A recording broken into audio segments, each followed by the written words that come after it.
मुल्क भर में आज 78वां यौम आज़ादी मिली जोश जज्बे के साथ मनाया जा रहा है। पाकिस्तान का 78वां यौम आज़ादी कौम को मुबारक हो। रात 12 बजते ही मुल्क भर में जश्न शुरू हो गया। भारत के खिलाफ तारीखी फतह और आज़ादी का जश्न मुल्क का हर शहर, हर गली मोहल्ला सब्ज़ लाली परचम के रंगों में रंग गया। कराची, लाहौर, इस्लामाबाद, पेशावर, कोयटा और मुल्तान समेत मुल्क के कोने कोने में चिरागा और आतिशबाजी का मुजाहरा किया गया। यौम आज़ादी मनाने शहरी सड़कों पर निकल आए। जगह जगह जश्न आज़ादी पर रैलियां निकाली जा रही हैं। इलावाज़ीन बुध को जना स्पोर्ट्स कॉम्प्लेक्स इस्लामाबाद में यौम आज़ादी और मार्का हक की फतह की तकरीब मुनक्किद की गई। तकरीब में सदर मुमलिकत आसिफ अली ज़रदारी, वज़ीर आज़म शहबाज शरीफ और तीनों मुसल्लह अफ़वाज के सरबराहान शरीक हुए। तकरीब में वफाकी काबीना के अरकान, कौमी असम्बली और सेनेट अरकान और दोस्त ममालिक के सफरा समेत बड़ी तादाद में शहरी भी शरीक हुए।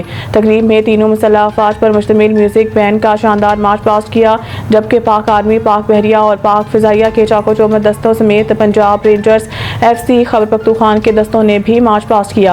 यौम आज़ादी और मार्का हक की फतह की तकरीब में वज़ीर आज़म शहबाज शरीफ ने यादगार मार्का हक के मॉडल की नकाब कुशाई भी की। बाद लाहौर में दिन के आगाज़ पर 21 तोपों की सलामी दी गई और नमाज फजर में मुल्की तरक्की, यकजहती, अमन और खुशहाली के लिए खुशी दुआएं भी की गई। कोयटा में भी यौम आज़ादी के मौका पर दिन के आगाज़ पर कैंट में 21 तोपों की सलामी दी गई और मसाजिद में नमाज फजर में मुल्क की सलामती के लिए खुशी दुआएं की गई। जश्न आज़ादी पर मज़ार कायद कराची और मज़ार इकबाल लाहौर में गार्ड्स की तब्दीली की पुरवकार तकारीब हुई।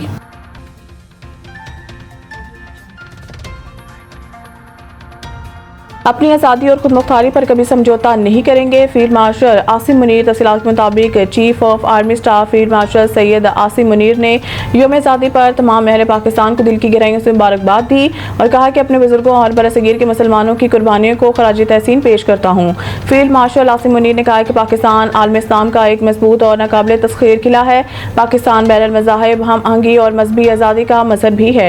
मजहबी अक़लीतें आज भी मुल्क की तरक्की में अपना भरपूर किरदार अदा कर रही हैं। उन्होंने कहा कि दहशतगर्दी के अफरियत को शिकस्त देने के लिए हमने इंतहाई भारी जानी और माली कीमत अदा की है। पहलगाम के अफसोसनाक सानहे के पाकिस्तान ने न सिर्फ मजम्मत की बल्कि शफाफ आलमी तहकीकात की पेशकश की।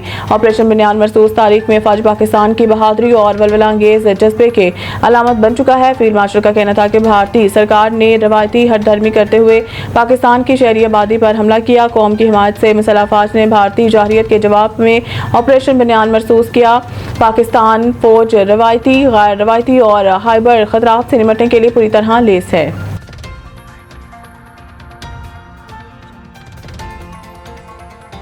एक शख्स कौमी दिनों पर PTI को फोकियत देता है। अहम दिनों पर एहतजाज इनका मामूल बन गया है। वज़ीर दफ़ा ख्वाजा आसिफ का कहना है कि 14 अगस्त और दूसरे कौमी अहमियत के दिनों पर PTI का एहतजाज मामूल बन गया है। एक बयान में ख्वाजा आसिफ ने कहा है कि एक शख्स कौमी दिनों और त्योहारों पर PTI को फोकियत देता है। 14 अगस्त और दूसरे कौमी अहमियत के दिनों पर PTI का एहतजाज मामूल बन गया है।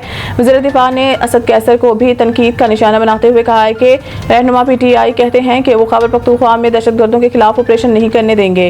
पाक भारत जंग में अलीमा खान हुकूमत पर मोदी से साज़बाज़ का इल्जाम लगाती रही। वज़ीर दिफा ने मज़ीद कहा है कि इस साल 714 ने जान वतन पर कुर्बान की। PTI के किसी लीडर ने ना कोई ताज़ीती बयान दिया, ना किसी के घर जाकर अफसोस किया, बल्कि मुखालफाना बयान दिए। कोई शख्स या लीडर वतन से बुलंद नहीं, अव्वल और आखिर पाकिस्तान है।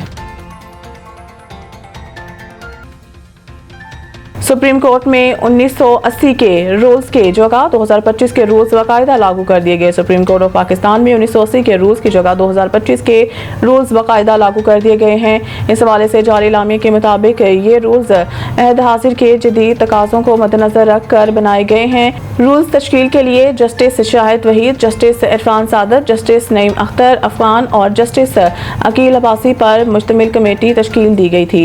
इलामिया में मज़ीद बताया गया है कि तश्कील करदा कमेटी ने सुप्रीम कोर्ट जजेस, पाकिस्तान बार और सुप्रीम कोर्ट बार समेत दीगर बार से भी मुशावरत की। कमेटी के तजावीज़ को अदालत उस्मा के फुल कोर्ट के सामने रखा गया, जिसने गौर व फिक्र के बाद रूल 2025 को मंजूर किया। मानसून का 7वां स्पेल शुरू, मुख्तलिफ मुकामात पर बारिश, बास शहरों में अर्बन फ्लडिंग का खदशा। इस्लामाबाद के अलावा लाहौर के कई इलाकों में सुबह से रिमझिम का सिलसिला जारी। 7वां स्पेल कई दिन तक जारी रहने का इम्कान जाहिर किया गया है। महकमा मौसमियात का कहना है कि आज से 21 अगस्त के दौरान इस्लामाबाद, कश्मीर, बालाई पंजाब, खैबर पख्तूनख्वा और गिलगित बल्तिस्तान में तेज हवाओं और गरज चमक के साथ बारिश और कहीं कहीं मूसलाधार बारिश हो सकती है। खैबर पख्तूनख्वा, मरी गलियात, शुमाल मशरिक पंजाब और आज़ाद कश्मीर के मुकामी नदी नालों में तुगयानी, जबकि इस्लामाबाद, लाहौर और पेशावर में अर्बन फ्लडिंग का खदशा भी जाहिर किया गया है। भारत के एम चिन्नास्वामी स्टेडियम के वर्ल्ड कप की मेज़बानी खतरे में। भारतीय शहर बेंगलुरु के एम चिन्नास्वामी स्टेडियम में शेड्यूल विमेंस वर्ल्ड कप के मैचेस का इनेकाद खतरे में पड़ गया। स्टेडियम के मुतबादिल के तौर पर तिरुवनंतपुरम के ग्रीन फील्ड स्टेडियम का नाम ज़ेरे गौर है।